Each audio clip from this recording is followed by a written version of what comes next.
Ka na naman dahil walang pera. Nako mga bossing ko, tunay naman. Napakasakit sa ulo niyan, inam. Talaga namang ikaw po'y mapapasigaw sa langit lalo na to laging walang pera. Bagamat ikaw ay masipag at madiskarte. Yan ang minsan mapapaisip ka. Bakit ganon? Ang sipag-sipag ko naman, matyaga ako pero lagi walang pera. Ay siya mga bossing ko, hindi makukuha po yan sa init ng ulo.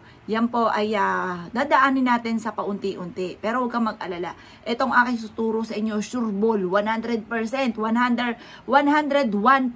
mga bossing, labis pa sa 100.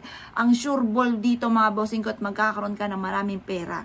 Mas magiging malapit ka sa pera. Kung mailap ang swerte, habol ka ng habol sa pera. Layo naman ng layo ang pera. Ngayon, ang pera mismo ang kusan lalapit sa inyo.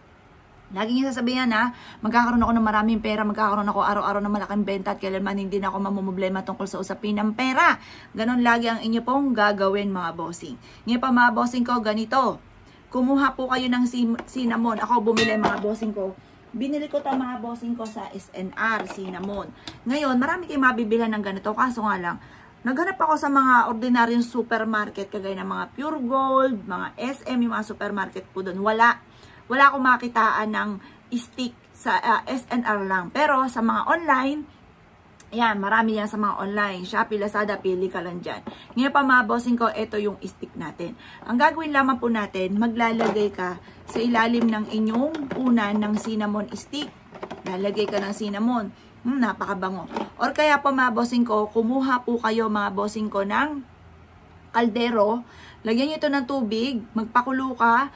Ilagay nyo po yung 3 stick nito. Tapos, pag naligo po kayo, yung maligamgam na tubig, lagyan ng kapranggot na asin, ipampaligo nyo po siya. Tanggal dyan ng malas, lalo-lalo ng kamalasan tungkol sa pera. Lagi walang pera, masipag ka naman at matyaga. Pero kung ikay batugan at ikaw po ay walang pera, huwag ka magtataka. Ewan ko sa inyo, pag nagtaka pa kayo mga bossing. Ngayon pa mga bossing ko, dapat sipag at tyaga, sabayan ng ganitong mga pamamaraan para smooth yung daloy ng swerte, lalo na sa pera. Maglagay kayo ng ganito mga bossing ko sa wallet or kaya sa bag ninyo.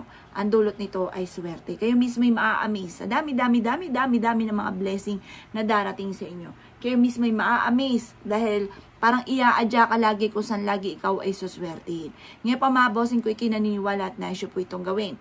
Magsabit ka rin ng ganito sa may main door ninyo or kaya po mga bossing ko sa may salas ninyo, tapos lagyan nyo siya, haluan siya ng mga barya. Mapapansin nyo mga bossing ko, dati mailap ang swerte, lagi ka walang pera. Bukod sa inyo pagiging masipag at matyaga, kayo mismo ay maa-amaze sa dami ng mga blessing na darating sa inyo sa pamamagitan ng sipag at tyaga at pananalig sa mahal na Panginoon. Tyaga-tyaga lang, huwag kang maiinip, tapos sabayan nyo ng ganito mga pamamaraan.